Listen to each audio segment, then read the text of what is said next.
Welcome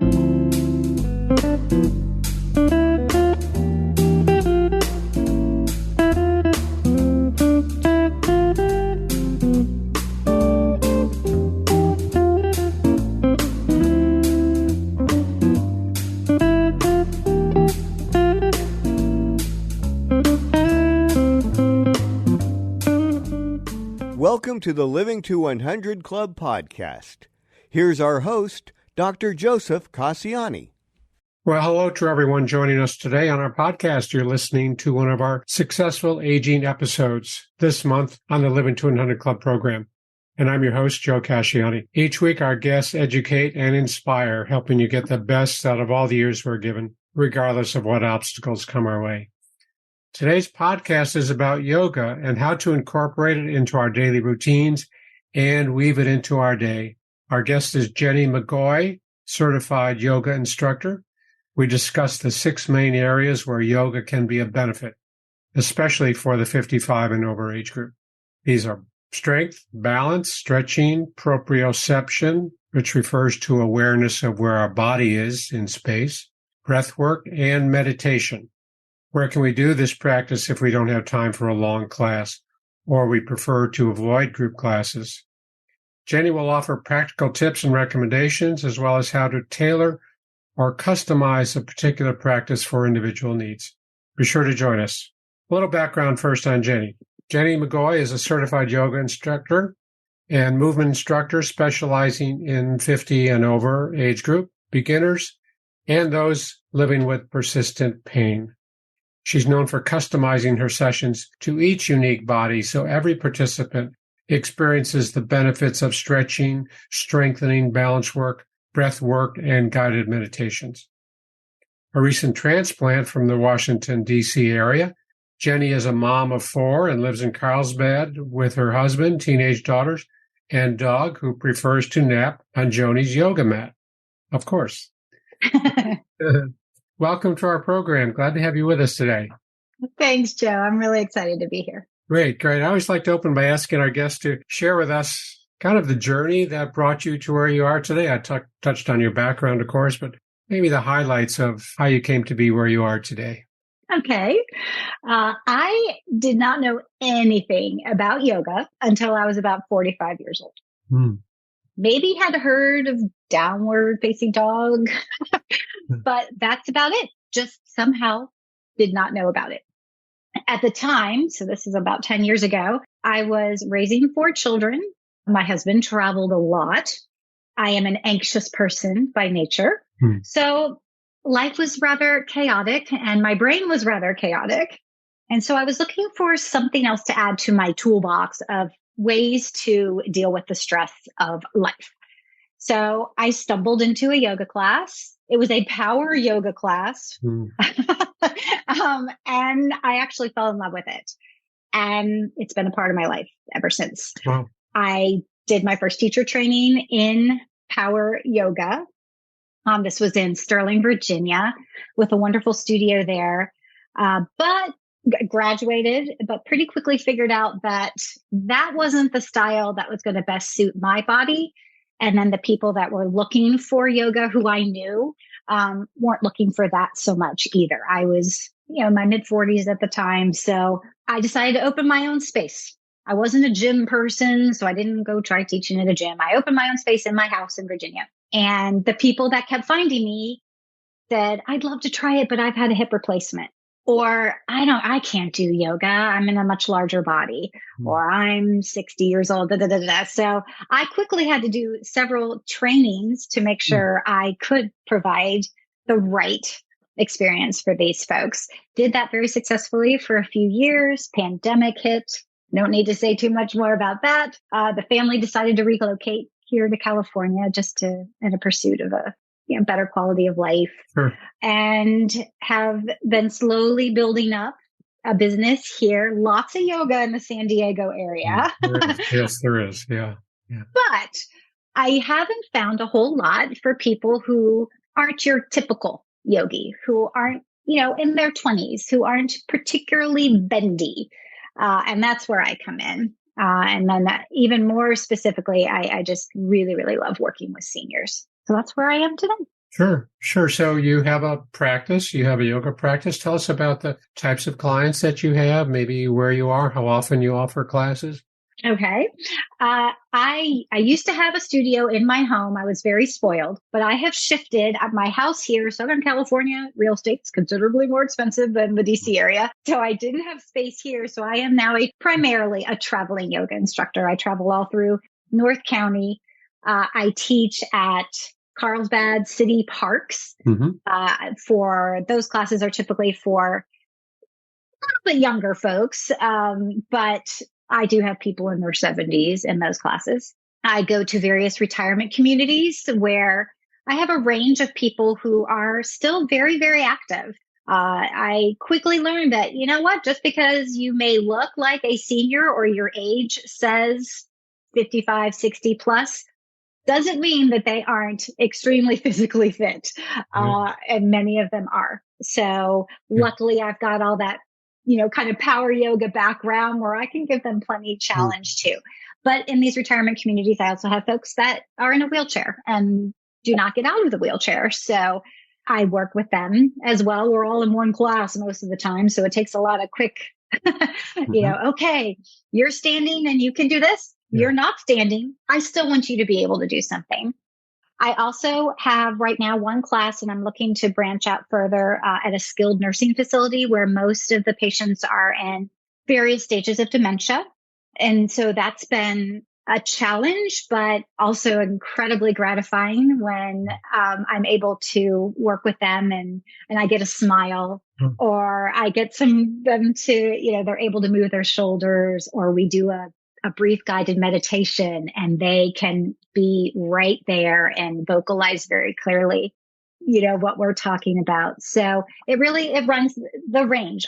Group classes, but also I love working one-on-ones, particularly when I'm dealing with folks that have had are living with a persistent pain issue or who have had some sort of body part replaced. So that really works very well one-on-one, at least to start. Yeah, making those adjustments. I like what you said earlier there about, not being able to determine much from the person's age, the chronological age. That number keeps getting us into trouble, I think, more and more. So let's get that CA out of the picture and just look at functional ability. For sure. Yeah. You took some advanced classes then in training for working with some of these, maybe age-related disabilities, maybe the chronic pain or arthritis, or maybe being wheelchair bound. So what kind of, I know this is a broad question, but what kind of adjustments or what are some of the considerations for this older age group have you had to make? There are many. I'll first say I consider myself a bit of a bag lady because when I travel, I bring multiple bags full of what are called yoga props. I have yoga blocks, blankets, yoga straps, tennis balls, resistance bands. I have all of that I will try my best to bring to the various people I work with. But I also tell people you don't have to go buy that stuff. If we're working one-on-one, and for some reason, I don't know why I wouldn't have the things with me, but if you don't have a yoga strap, you can use the belt from your bathrobe. If you don't have a yoga block, if you've got yourself a real sturdy plastic container or maybe a stair, your bottom step that you can step on. So I do like to stress to folks, you don't have to go buy a bunch of fancy stuff, but there are lots of ways to customize to each person's needs. I also, though, want to say I'm very careful with my language because I don't want people to be afraid to move. Because I'm sure in your work, as soon as someone's afraid, I'm afraid I'm going to fall. I'm afraid I'm going to hurt this. That sets a mindset where you're much less likely to try something. It spills over into a lot of different behaviors, doesn't it? Yeah. It does. So I like to, we'll talk about, all right, you've had a recent hip replacement. First of all, what did your doctor say? Is there anything you're not supposed to do? And if not, that gives me a lot of information. If someone comes to me and hasn't seen a doctor, say they're just living with a pain issue. Oh, my shoulder hurts. Oh, I've got this, shooting pain. They would love for me to be able to tell them, I think, because it's easier, but I don't. I know my place. I know my scope of work. And I immediately say, please see your healthcare provider. I like to partner with various physical therapists, perhaps a chiropractor, what have you, occupational therapists, and direct them there and say, please get this checked out by a doctor or a healthcare provider. And then once you know what you're working with, then come see me. Yeah. I've done enough anatomy trainings that I'm pretty well versed. If someone says, I'm not supposed to flex my spine, I know what they're talking about. But my language is positive. I try to, like, for example, and we might get to this later, when I'm one-on-one with someone, yes, we talk about what you've had replaced or what hurts, what the doctor has said. But then I like to say, well, what feels good? What movement do you take during your day that feels good? Or what can we try? So to try to, look at the whole person, not focus so much if we don't have to on what hurts, but focus a little bit on what feels good and how can you continue to build on that.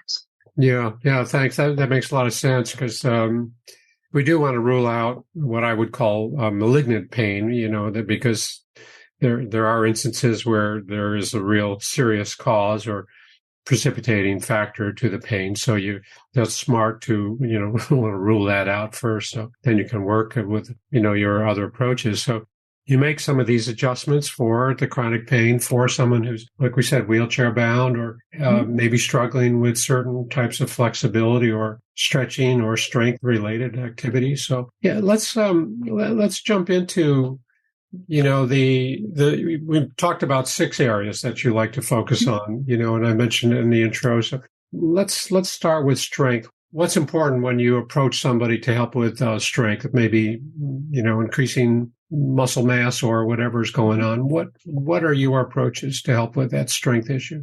There's a lot of buzz about strength in the movement community, and I think rightly so. With my typical demographic, we are starting to lose muscle mass as we age. It's a function of aging. It's a function of perhaps sedentary lifestyle. Most people don't look at yoga and say, well, I could do some strengthening. They will typically say, well, I go to yoga for stretching or for breath work. And yes, absolutely, those are good things. But I, again, am dealing with the age groups that I deal with, and I'm 52. So I am in that age group or very close to it. There are very creative ways you can incorporate strengthening into a yoga practice. The first is to use your body weight. By shifting it certain ways, you can make certain areas of your body heavier and strengthen that way. One small example would be a standing balance pose. If you are putting all of your weight on one leg to challenge your balance, you're shifting all that weight there. And so you do have an opportunity to strengthen a little. And this is where it's important for someone who's hoping to help people with strength. You've got to build that up to more strength. And eventually your body weight's you're going to max out. Your body's going to be like, hey, I've got that. I know how to manage that 200 pounds, whatever it is that you're standing on. So that's when I bring in little dumbbells, hand weights. You could bring in a water bottle filled with sand. We can get really creative with what that progressive load or weight looks like. And you can do many, many of your yoga poses. So you're mindful, you're present, you're breathing. But hey, let's kick it up a little bit and add a little, a dumbbell. Now, I don't work with people like a personal trainer would in a gym where we're bench pressing and all that kind of, massive loads. Then I will turn them over to those professionals. But there are definitely ways to strengthen the core. Everybody's talking about the core. There are ways you can do that in a yoga practice. We do plank in yoga. We do crunches, but a little bit differently than maybe what most people envision. And there are customizations. Someone listening might say, oh, plank, forget it. There's no way. Or a push-up, forget it. I like to start where I know everybody can do something. So for example, with plank, you start on your hands and knees and you walk your knees back and maybe you leave your knees there. That might be just enough to get those abdominal muscles activated. And then maybe over time, you curl those toes under and you come into a full plank, or you add some weight, or there's the wall. Probably my favorite prop. Yeah. Yoga prop is the wall. Go stand at your wall, step your feet back with your hands on the wall, get yourself in one nice long line. There's your plank pose. And then we can build from there. Walk your hands further down the wall. That's going to be harder. You're putting more of your body weight. So I like folks to know that you can do yoga. You can strengthen in yoga. And I've got a whole bunch of tools to start with. My folks that are in a wheelchair, they're not, going to have probably the strongest abdominal muscles on the planet. However, I can get them to challenge their glutes by squeezing and releasing. I can have them squeeze their thighs. Yeah, that's all kind of right around in that in the torso area there. So they can build a little bit of strength too, whether or not they are going to need it, for day-to-day life. So yeah, that's great. That's great. I love the notion of the progressive moves, starting for the plank, for example, on all fours and gradually moving those knees. I think that's smart, and we build up increased tolerance, and eventually we're able to advance to getting the knees off the floor. And yeah, that's good. And again, using the wall. So that's perfect. And how about balance? That's number 2. How do you incorporate some approaches to improve our balance? Another super important part of life as we age. Our eyesight is not perhaps as good as it was, so there are a variety of reasons we need to make sure we continue to not just keep the balance that we have, but maybe challenge it further so that we trip on a rug, you can catch yourself. You wobble a little bit stepping off a sidewalk. So yeah, balance is right up there with strength.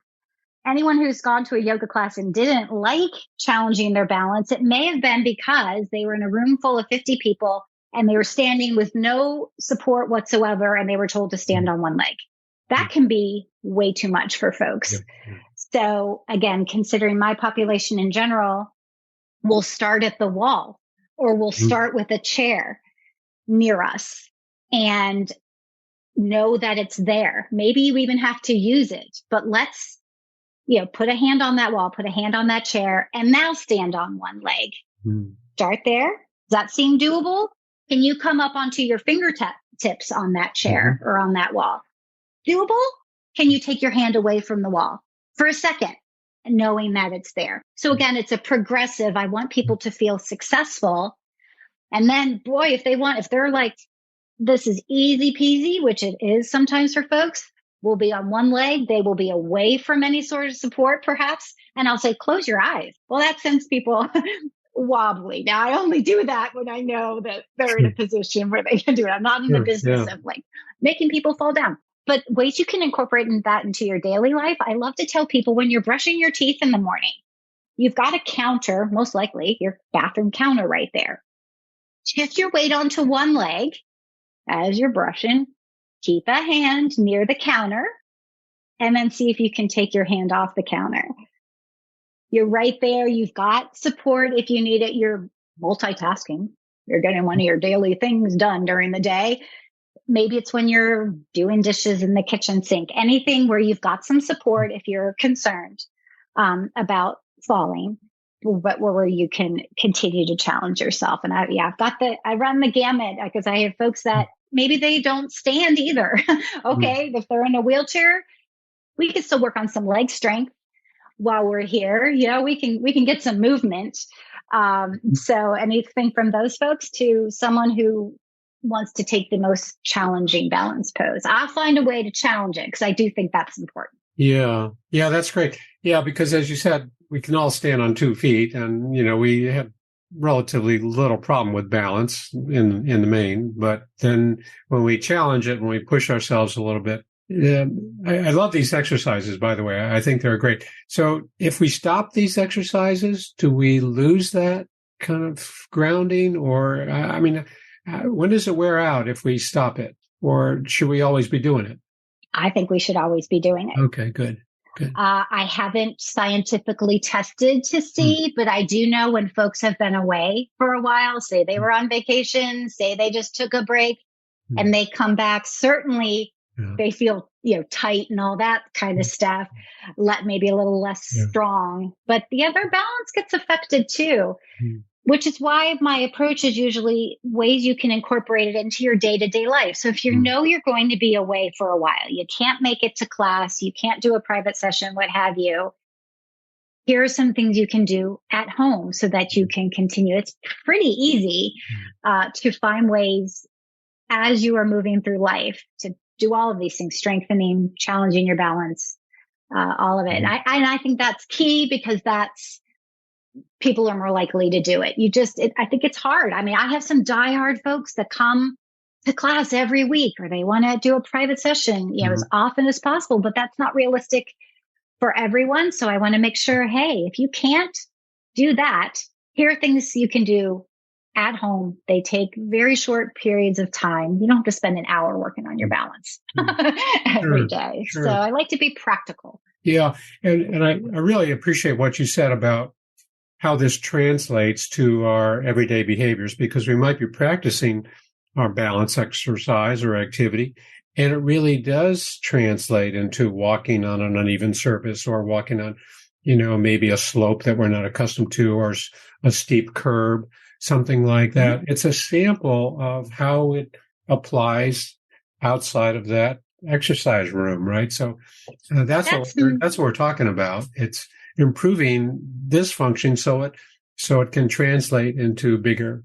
more important areas. Yeah. Exactly. At least that's my approach. I want people to feel better when they leave me, but also to continue to feel better and continue to do things later. I think that's what a teacher ultimately is there for. It's not just so that they can do everything in the classroom or the yoga studio, but it's to take it into life. I'll give you a brief example of how I was challenged. I like to work on mobility. I don't think we put that on our list, but arm mobility, neck mobility, ankle mobility came into practice for me.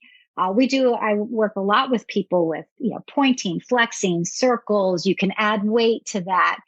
Good mobility helps with your balance, helps with where you are in space. Well, I was going hiking with my family recently, and we were on this hill, and there was this trench, and I had to walk on the inside arches of my feet to make my way down. Not a typical way that you would walk, but because I do that when I'm practicing my own yoga or when I'm working with people, we practice shifting our weight onto the inner arches, the outer arches, all the ways. My ankles were like, okay, yeah, you can do that because you're used to doing that. You've been doing that pretty regularly, challenging yourself to do that. So that was a real practical example of if I hadn't ever been taking my feet that way, turning them in and walking on the inner arches of my feet. Oh, I don't think that hike, at least that part of the hike would not have been very fun. No, we couldn't do that for very long. That's for sure. Yeah. It's like running on a beach that's got a steep slope to it. And that's hard. One foot is fine, but the other foot where you're, taxing your arch support, that's harder. Right? For sure. Yeah. So what about stretching? And that's what we think of course, when we talk about yoga and stretching every day. How do we incorporate some of these activities? Yeah. I like to think of moving your spine in all of the directions when you can, once a day. I make sure I do that in every class, every session that I work with a person. So that would be folding forward. That can be if the doctor says it's okay. I did have a student with osteoporosis in her spine. Now, her doctor said, I don't care what you do. He unfortunately was very hands off in terms of what she should or shouldn't do. I studied osteoporosis, so I knew what I thought was appropriate. And for her, for forward folds, we took them slightly. We didn't completely eliminate it, because when you tell someone to completely eliminate a movement from their life, how are you going to do that? Is she never going to bend over and tie her shoes? No, she's going to bend over some. But we did it slightly and mindfully. So that's one example. One way to take the spine could be a nice stretch for the back.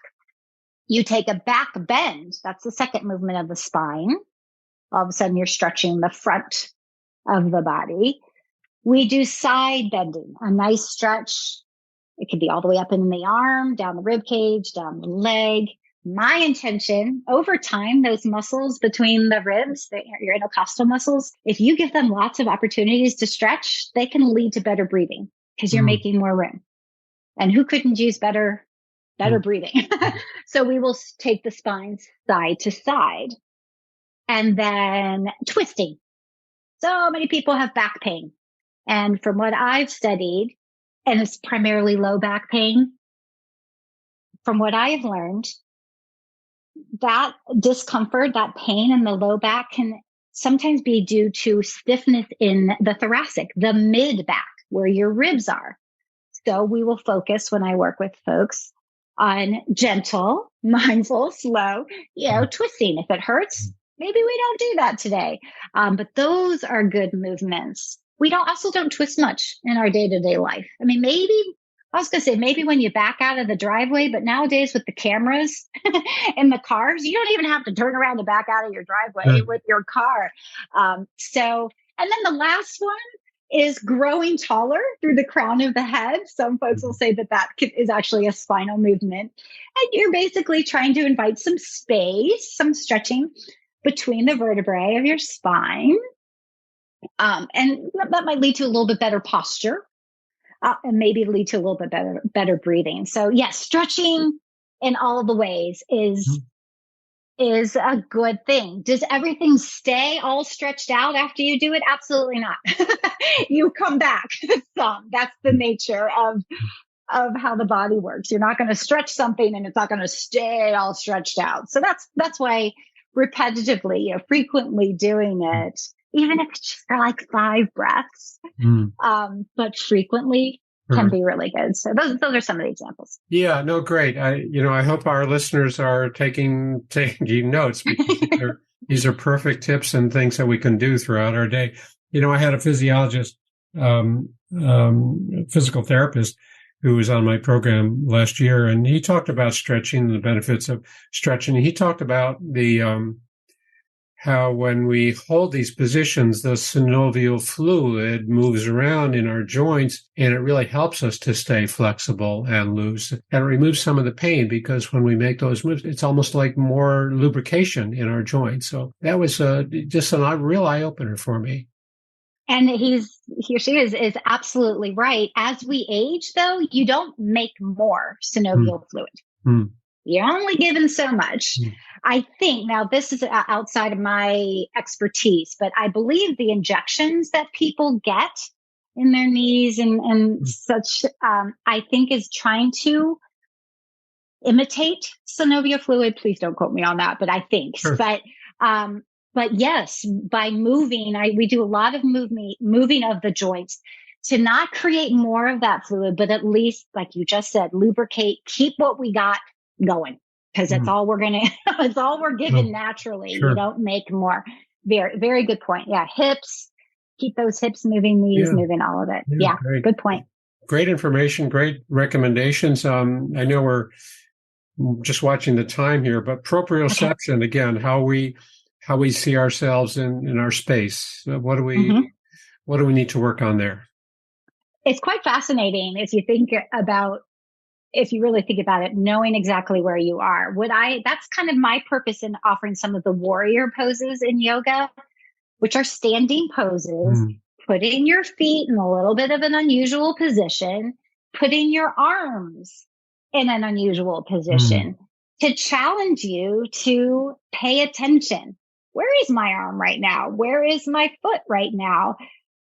I don't know how consciously we do that throughout our day, but I think over time, bringing that attention by putting the body in these certain, unusual positions to the degree you are able, it starts to train the brain to think, okay, say my 88-year-old dad is very comfortable moving about his home. He knows where the furniture is. He knows where the rugs are.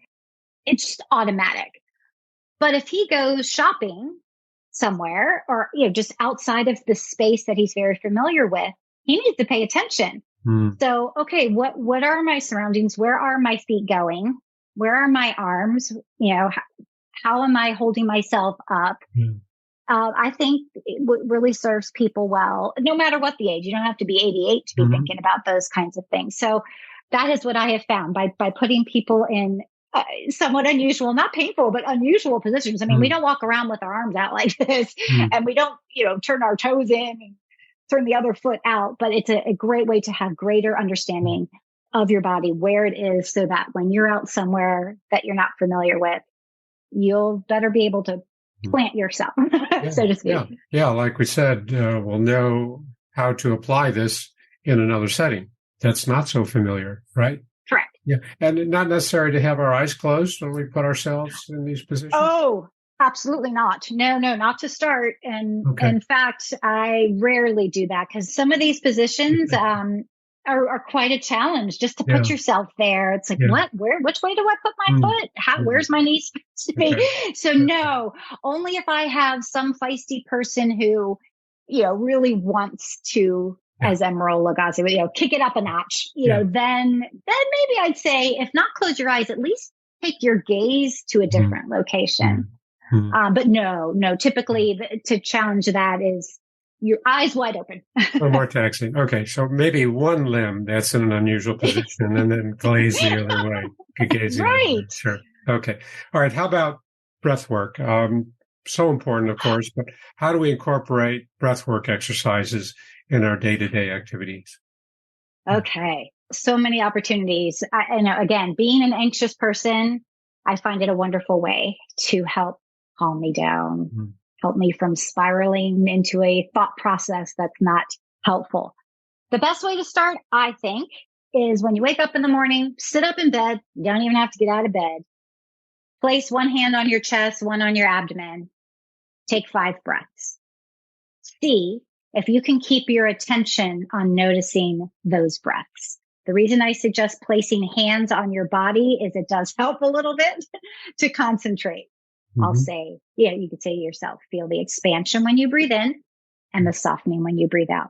Start there. Do that for a week. 5 breaths when you wake up in the morning.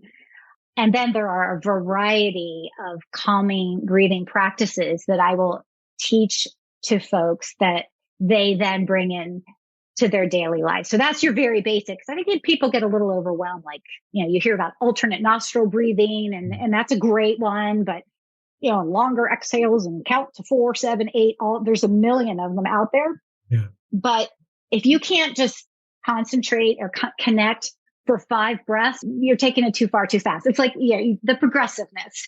Let's start with something that's doable. I start every private session, every class with breath awareness. For example, do you know, I'm sure you do, Joe, that when you breathe in on the side body, you can feel your ribs expand and then they soften when you breathe out. I did not have that awareness several years ago. Isn't that interesting? We don't just breathe in the front.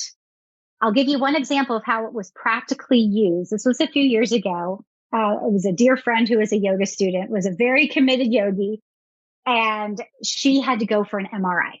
And it ended up being a closed MRI. I guess the open one was broken. She'd been practicing with me for a while. She was very, very anxious, as you can imagine, if you're in an enclosed space. Yeah, tough, and she has a fear of that. She has a fear of enclosed spaces. She said, Jennie, I did my yoga breathing. I think she prayed too. So I got to give a shout out for that, for those of you that helps. Yeah. But she said, I concentrated on my yoga breathing, on my breath work. And I got through a closed MRI as a claustrophobic person. Wow. So it works, but it has to start with some awareness that's realistic and then slowly build. Same with meditation. Wow. Great. And meditation, the last one. Of course, we can have little mini episodes of meditating and we can have more expanded episodes. What do you recommend? So many people are afraid of meditation because they think they need to be on this certain level where you're on a cushion and you're chanting and you can empty your mind for 30 minutes.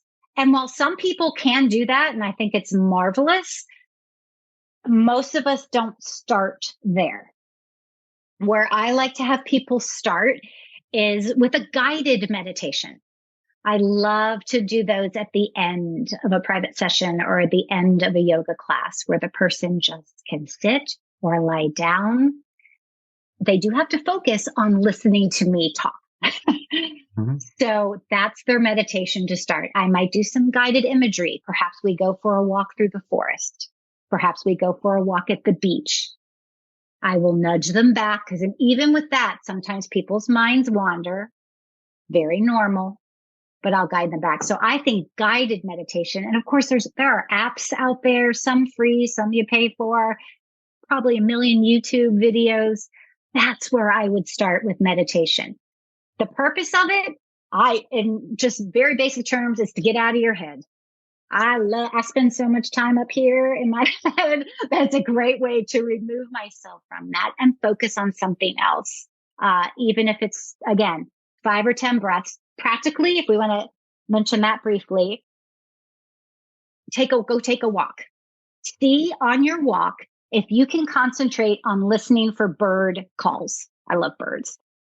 Maybe that's your meditation, is listening for the sounds of birds. And every time your mind wanders to what you have to be doing when you get back to the house, does the dog need something? Do the kids need something? You try, and it does get better. You say, oh, wait a minute. I'm supposed to be paying attention to the bird sounds. You will get there. Walking, also, you can concentrate just on the feeling of your feet as you walk. Just try to keep your concentration there. So there's some realistic, practical ways to get out of your head, to get the benefits of meditation that aren't yet, perhaps, that 30 minutes of quiet and being at peace with the universe. It's a wonderful goal to have. I'm not there yet. I'm not sure I'll ever get there, but I can definitely do these brief guided or quiet meditations. So it's a really good tool to have in your toolbox. Yeah, and it's very similar to practicing meditation on its own, because we do wander, our mind wanders, and we try to redirect and get back to that reduced thinking. And as we're walking down the street or walking, to pay attention to what else is going on around us. Mm-hmm. And, it reminds me of this funny line that Sharon Stone, the actress, mentioned. She said, my friend told me my mind is like a bad neighborhood. I shouldn't go there alone. So, yes. Yeah.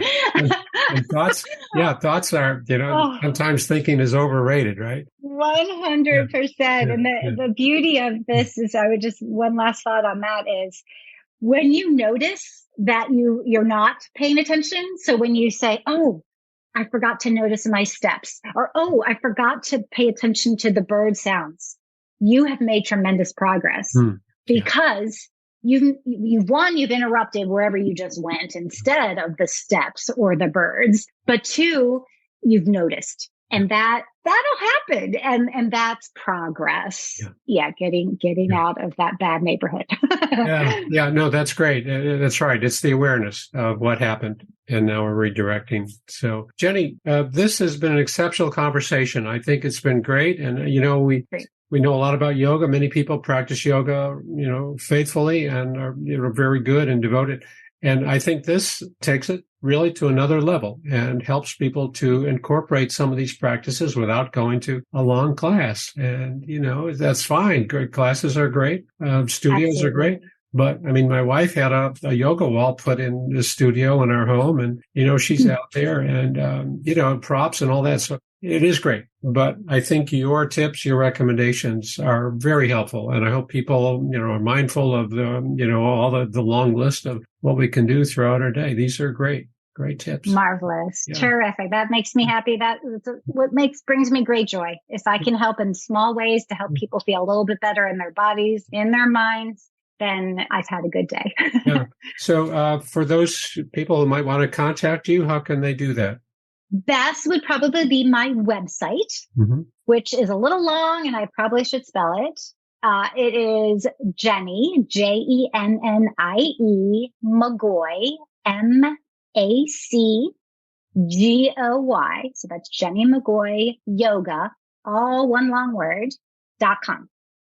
Yep, you can find me on the socials and LinkedIn and all that good stuff, but I think my website is probably the best place to start. So they can get more information about you. They can contact you through your website if they're interested in some further coaching or, yeah. Absolutely. Great. Whether it's a group class, they want to get some of their neighbors together, they want to meet me at a park, or if there's someone that's got some chronic pain going on, or they're brand new to yoga, to work at least initially one-on-one, just to get things going. Yes, that would be the best way. You can, all my contact information is there. Terrific. Well, I encourage our listeners to do that. For today, though, it looks like we're out of time. Before we wrap up, I just want to remind our listeners to visit my website, living200.club, sign up for my email list, and download a free copy of my 9 tips to make living longer enjoyable. You'll also see an option to contact me with questions and comments. I really welcome your feedback. Jennie, thanks so much for being a guest on our program today. I really appreciate all the good information you shared. You're most welcome.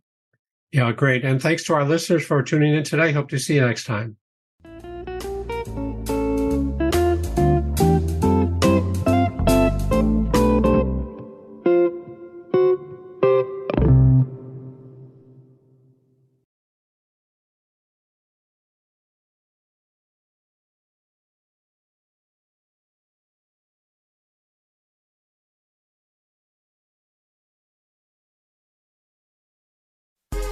Hi, this is Suzanne Newman, host of the Answers for Elders podcast and radio show. We are the North Star that guides you through the complicated journey of senior care with trusted experts in money, law, living solutions, and more. So join us on this station, your favorite podcast channel, or just go to AnswersForElders.com. Meet the Wayshowers who will help your journey go a lot easier.